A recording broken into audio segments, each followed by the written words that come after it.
Eh bien, amis auditeurs de l'émission Fenêtre de Sud-Afrique, merci de nous être fidèles dans cette édition spéciale sur la mobilisation populaire au Togo qui ne fléchit pas. Nous accueillons maintenant notre deuxième invité qui n'est autre que Moussa Issifou de CEMAF Togo. Il est le coordinateur de CEMAF Togo. CEMAF Togo est membre de la CEMAD, coordination des mouvements et associations de la diaspora togolaise. Moussa Issifou, bonsoir. Bonjour Amos. Eh bien, merci de nous accompagner également en ligne depuis Caroline Dinon aux États-Unis. Moussa Issifou, près de 50 blessés, 2 morts, dont un enfant de 9 ans. Que comprendre alors de la situation qui prévaut justement à Bafilo et dans d'autres villes du Nord? Oui, par rapport donc à la situation qui prévaut à Bafilo, je peux tout simplement dire que cette situation fait partie de la stratégie de conservation du pouvoir par le régime cinquantenaire et réfractaire à toute idée de démocratie et de changement au Togo. En effet, à l'appel donc de l'opposition togolaise et à l'instar des autres villes du Togo, la population de Bafilo et de ses environs ont voulu descendre dans les rues pour réclamer le retour à la Constitution de 1992 et à défaut, le départ pur et simple de Faure Gnassingbé. Ainsi, le mercredi 20 septembre, à peine les manifestants s'étaient réunis que les bérets rouges, venus à Bafilo depuis la veille, ont ouvert le feu sur eux sans sommation. Ce fut un mélange de balles réelles et de balles blanches à fragmentation. Le bilan se passe de commentaires. On dénombre au moins un mort, le jeune Agrigna Rachad, âgé de 15 ans, et plusieurs blessés graves. Pour moi, ce qui s'est passé à Bafilo le 20 et 21 septembre relève de la stratégie du régime, comme je l'ai souligné plus haut, de la stratégie donc du régime en place de neutraliser les populations qui ne cachent plus leur désir de réaliser une alternance politique au Togo. Pour ce faire, le régime s'appuie sur certains cadres inconscients de la préfecture et surtout sur le préfet pour planifier et mettre en exécution des exactions contre les populations de Bafilo. C'est ainsi que, après avoir dispersé les manifestants, les soldats sont passés de maison en maison où ils ont tabassé, ils ont molesté, ils ont humilié des familles, ils ont blessé des familles, ils ont cassé les pieds et bras des jeunes gens à coups de pilon. C'est vraiment triste ce qui s'est passé à Bafilo. C'est ici le lieu de rappeler à tout le monde et d'informer la communauté internationale et nationale que des crimes contre l'humanité ont été commis à Bafilo le 20 et 21 septembre. Les preuves sont suffisantes. Les images sont là. Et tout le monde entier a déjà vu ces images-là circuler. On n'a jamais traité un animal de la sorte. Ce sont vraiment des crimes contre l'humanité. Et nous tenons ici à rappeler tous ceux qui, de près ou de loin, sont associés à la planification, à l'exécution de ces crimes, seront tôt ou tard rattrapés par leurs crimes. Ça, c'est une promesse.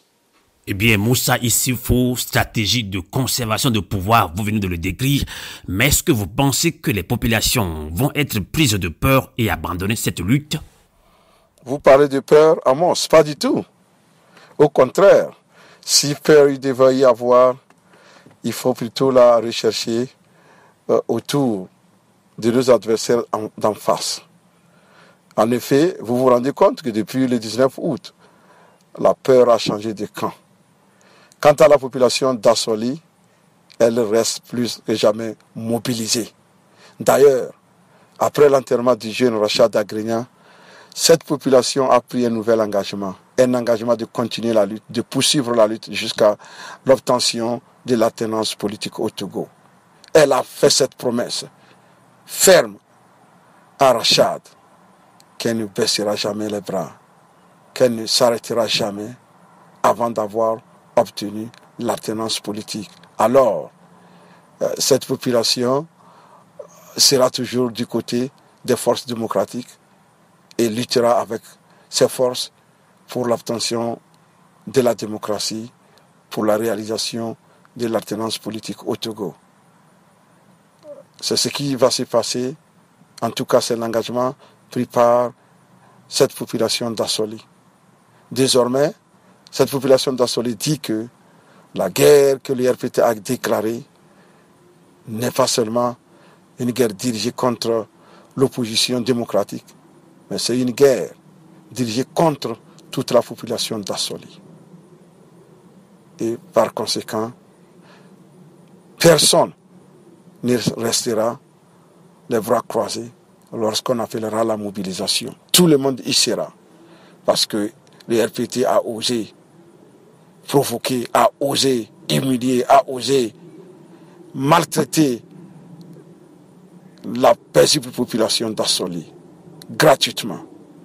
Et pour ça, la population est déterminée, ensemble, main dans la main, n'est-ce pas, à continuer la mobilisation jusqu'au départ pur et simple de ce régime criminel.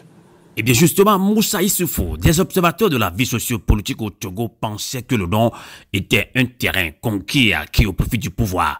Alors, avec ces soulèvements qui ont aussi gagné le nord du pays, pourra-t-on dire que le régime perd son fief? Mais ça me fait sourire. Fief du régime RPT, le Nord? Non, pas du tout. Et vous-même, vous le savez, et Adema même le savait, et Fort le sait. Et tous savent que le Nord n'a jamais été leur fief. La preuve, c'est là où on envoie plus de militaires pour aller déclarer la guerre aux paisibles populations.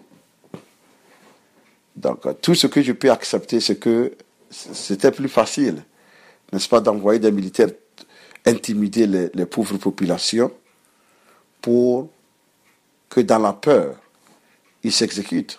En dehors de ça, ce n'est pas vrai. Nous avons vu que lors des consultations électorales, le Nord a toujours payé le prix, où des soldats tabassent les gens dans les bureaux de vote, molestent les gens. On vient enlever les urnes comme on veut. Bon, là, ça, je peux comprendre. Mais dire que, bon, librement, les gens du Nord sont acquis au régime, ça, ce n'est pas vrai, s'il vous plaît. Je peux trouver ça un peu disons, provoquant, pour le dire, parce que les gens du Nord ne seront pas contents à entendre encore les gens dire que le fief du régime, c'est au Nord. Puisque cette lutte-là, je peux dire que le Nord a aussi donné, aussi bien que le Sud. Et tout le monde veut le changement. La différence, c'est qu'il est plus facile de faire descendre les bérets rouges et verts dans cette localité-là. Vous avez vu, Bafilo à 24 km du Kalanja, d'où étaient venus ces bérets rouges, qui ont semé la pagaille et la terreur dans la ville de Bafilo les 20 et 21. Alors je vais préciser ici que le Nord n'a jamais été acquis au régime, ni autant de Yadema, ni autant d'efforts. Et justement, Moussa Issoufou, parlons des réformes politiques. Et le pouvoir se lance dans une campagne pour un référendum. Alors, telle que la situation se présente, quelle issue entrevoyez-vous en tant que citoyen togolais? Vous dites référendum? Dans les conditions actuelles? Non, mais c'est pas possible. Le RPT lui-même sait que c'est...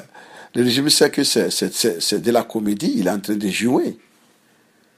Mais si on va ignorer la demande de la majorité de la population togolaise, qui sort désormais à près de 95% pour dire non à la perpétuation du régime et pour appeler au retour de la Constitution de 92 et le départ pur et simple de Faure Gnassingbé.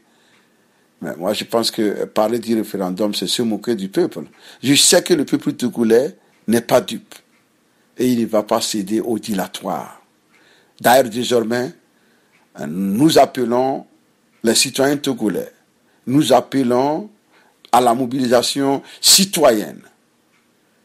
La mobilisation populaire peut continuer, mais nous voulons que la mobilisation soit désormais citoyenne, où des citoyens qui veulent voir l'alternance au Togo se lèvent et prennent en main la lutte.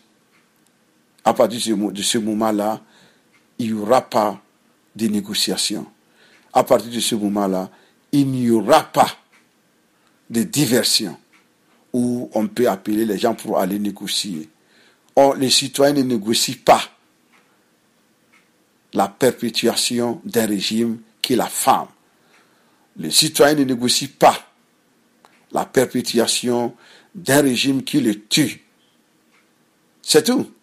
Alors, à moi, si je peux répondre à cette question, je vous dirai que il n'y aura pas de référendum au Togo.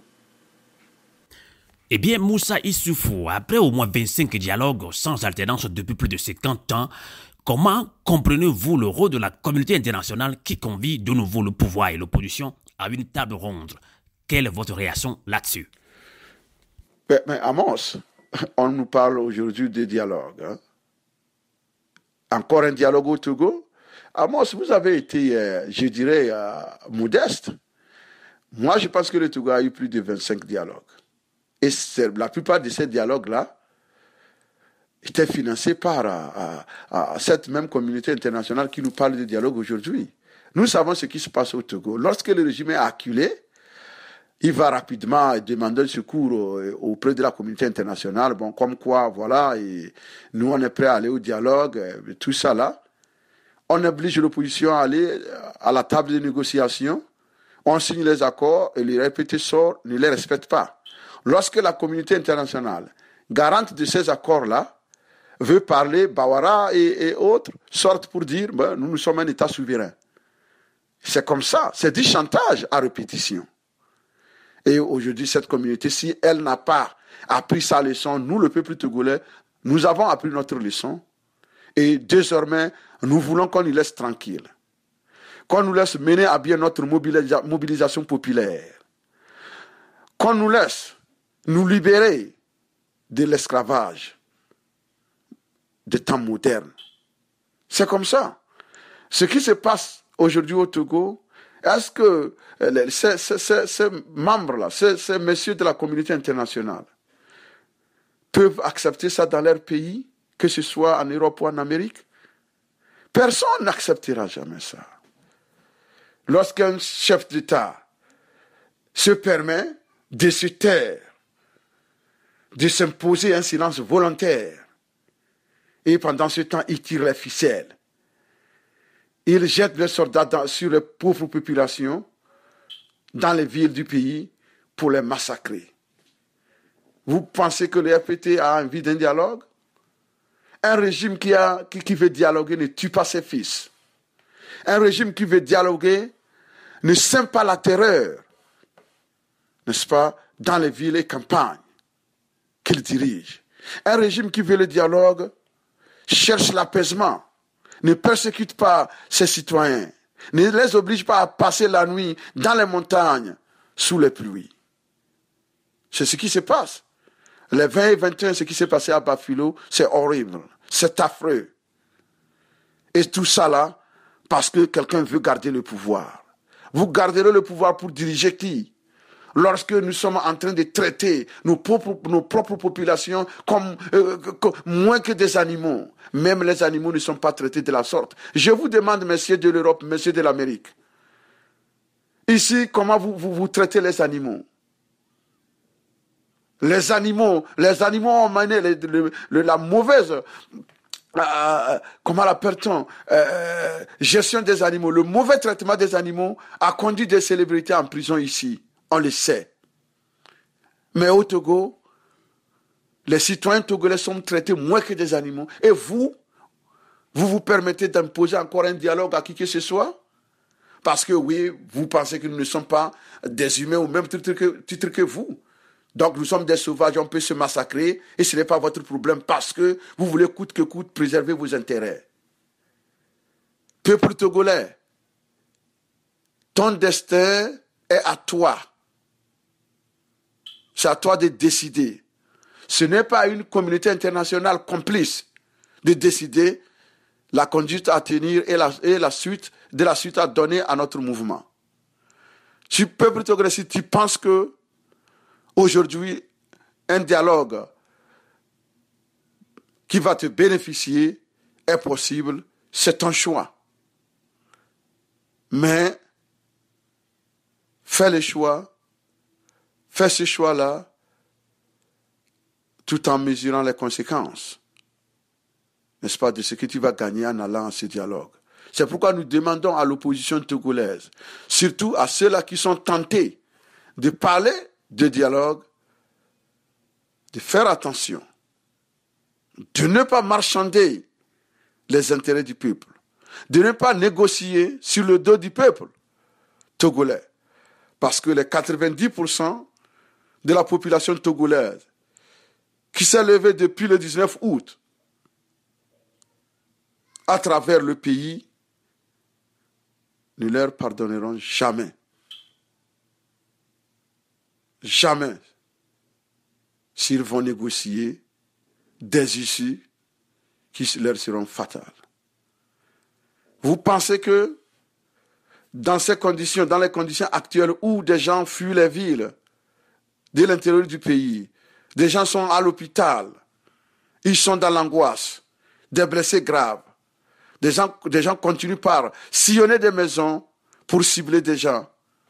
Si vous pensez que dans ces conditions, il faut aller au dialogue, c'est ridicule. Vous ne pensez pas que vous êtes en train de livrer ces populations dans la gueule du loup? On ne négocie pas lorsque son peuple est en train d'être massacré. Non.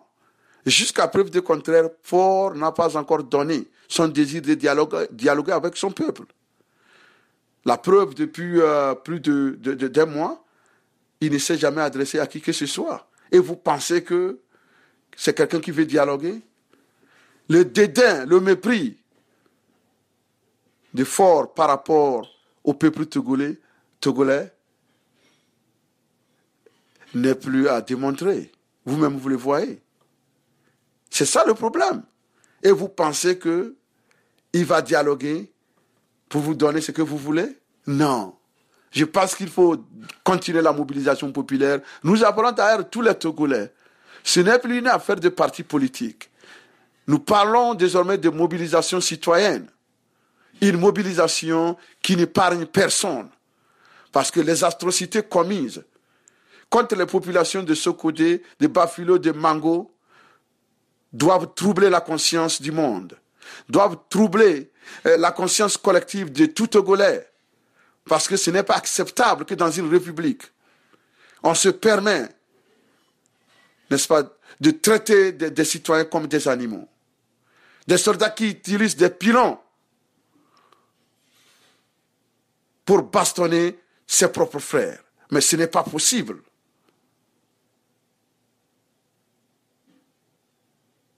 Ce n'est pas possible. Alors ne nous parlez pas de dialogue. Ne nous parlez pas de dialogue. Vous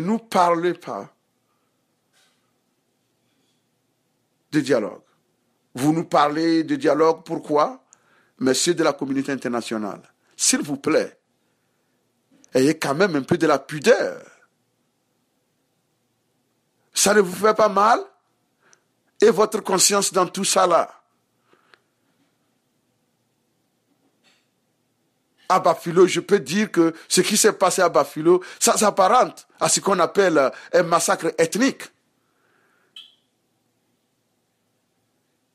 Ce n'est pas possible. Les intentions étaient claires. Parce qu'à Bafilo, ce n'était plus question des gens du CAR, du PNP, de l'UNIR. C'est tout ce qui est à Bafilo, tout ce qui est qu'on est en train d'attaquer. Ça s'appelle quoi? Ça s'appelle quoi? Et vous vous taisez. C'est une épuration ethnique. Et l'on ne dit rien. Mais s'il vous plaît. Eh bien, Moussa Issoufou, je voudrais vous rappeler que lorsque ce cas de figure s'est présenté au Burkina Faso, on a vu Blaise Compaoré remplir tout un stade, mais au finish, il a été délogé par la même armée qu'il a porté et protégé pendant 27 ans durant. Alors, avec Fort Gnassingbé, Muyer, quel pourrait être le dénouement, Moussa Issoufou? Mais Fort Gnassingbé compte sur l'essoufflement de la mobilisation populaire. C'est pourquoi je le disais plus haut, je disais qu'il faut plutôt désormais faire en sorte qu'il y ait une mobilisation citoyenne qui va prendre la relève avec un calendrier précis, des objectifs clairs pour afin faire fléchir ce régime. Fort Gnassingbé pense que le peuple se souffrira un jour et là, il va reprendre la main et continuer par gouverner à perpétuité. Et cela ne va pas se passer au Togo. Cette fois-ci, le peuple est engagé, il est déterminé. La jeunesse est debout. Et cette jeunesse ne va pas se laisser faire. Elle ne veut plus se laisser faire. Elle a son destin en main. Et cette jeunesse combattante, je suis sûr, j'ai confiance, j'ai foi que cette jeunesse-là va libérer ce Togo-là des jougs des méchants de la République. Fort peut compter sur l'essoufflement, sur l'usure, etc., etc. Cela ne va pas se produire. Bon, venant à la comparaison que vous venez d'établir entre Fort et Blaise Compaoré, la différence c'est que au Burkina, l'armée n'est pas si inféodée comme on le voit au Togo. D'ailleurs, Blaise Compaoré n'a pas créé l'armée burkinabé. Il est venu la trouver là-bas et il est parti la laisser. Mais au Togo, l'armée est une fabrication, comme je le dis souvent, c'est une fabrication de Gnassingbé et Yadema. C'est-à-dire que tout ce qu'on appelle armée a été formé pour obéir seulement à un seul homme et à une seule famille. Nous avons vu des soldats qui disent qu'ils sont prêts à couper la tête des gens si quelqu'un blague avec la famille Gnassingbé. Pourtant, ces soldats-là sont mal payés, mal habillés, mal nourris. Ils n'ont même pas de sécurité sociale. Rien du tout. Mais pourtant, ils sont fidèles. Alors, il ne faut pas espérer voir ces soldats-là avoir un sursaut patriotique comme les soldats burkinabés. Nos soldats togolais, je doute de leur patriotisme. Ils sont au service d'un seul homme, c'est tout. Cela n'est plus un secret pour personne. C'est notre problème au Togo. Si ces soldats-là pensent qu'ils sont patriotiques, ils n'ont qu'à me prouver le contraire. Nous ne leur demandons pas d'aller abattre qui que ce soit ou bien d'aller faire un coup d'État ou que ce soit. Nous leur disons tout simplement d'être républicains, de ne pas obéir aux ordres qui vont à l'encontre, n'est-ce pas, de leur devoir républicain. C'est tout ce qu'on leur demande. Le Togolais n'a jamais demandé à un soldat togolais d'aller combattre pour lui, non. Nous leur demandons de rester neutres. Mais comme ils ne peuvent pas l'être, qu'est-ce qu'il faut faire? Ils sont désormais tous, n'est-ce pas, dans le même camp. Du camp des injustes, du camp des tortionnaires de la République, du camp des pilleurs de la République. C'est comme ça qu'ils ont choisi leur camp. Et l'histoire en tiendra compte. Et rapidement, oui, une dernière question pour vous libérer en ligne depuis Caroline du Nord aux États-Unis. Est-ce que vous avez un mot à l'endroit de la diaspora togolaise? Vous faites partie de cette diaspora. Face à cette situation, quel doit être le rôle de la diaspora togolaise? Si j'ai un message à l'endroit du peuple togolais, c'est un message d'admiration, de félicitations et d'encouragement. C'est un message de satisfaction que je lui adresse, parce que le peuple togolais, depuis le 19 août, a fait ses preuves. Mais je voulais aussi tout simplement rappeler que, oui, le fruit est mûr, mais il n'est pas encore tombé. Alors, continuons de secouer l'arbre jusqu'à ce que le fruit tombe. Et là, on aura accompli notre mission. C'est pourquoi il ne faut pas baisser les bras tant que ce régime-là respire. Il faut tout faire pour en finir avec ce régime. Il y va de l'intérêt de tout le monde. Nous ne devons plus laisser cette lutte-là à nos enfants et à nos petits-fils. Cela n'est pas possible. Nous devons ensemble comprendre que notre histoire, nous devons la réécrire. Et nous devons le faire sans délai. Merci. Moussa Issifou, je rappelle à nos auditeurs et auditrices que vous êtes coordinateur de CEMAF Togo. CEMAF Togo est membre de la CEMAD, coordination des mouvements et associations de la diaspora togolaise. Bonsoir. 50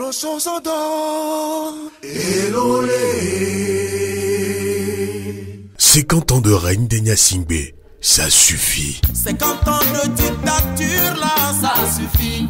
Assassinat politique, crimes économiques, cabégie au sommet de l'État, impunité et corruption, emprisonnement sommaire, achat de conscience et refus du vote des Togolais de la diaspora. Voilà ce qui caractérise les 50 ans de règne d'Enya Singbe, du père au fils.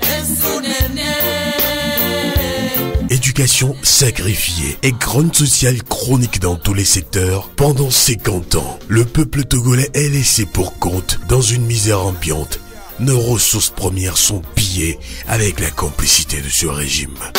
Devant le refus obstiné du pouvoir autocratique d'Enya Singbe d'opérer les réformes afin de libérer le Togo, l'article 150 de la Constitution te donne, toi fille, toi fils du Togo, plein pouvoir de jouir de ton droit sacré de faire échec à l'autorité illégitime. Peuple togolais, lève-toi, lutte et vains dans la dignité.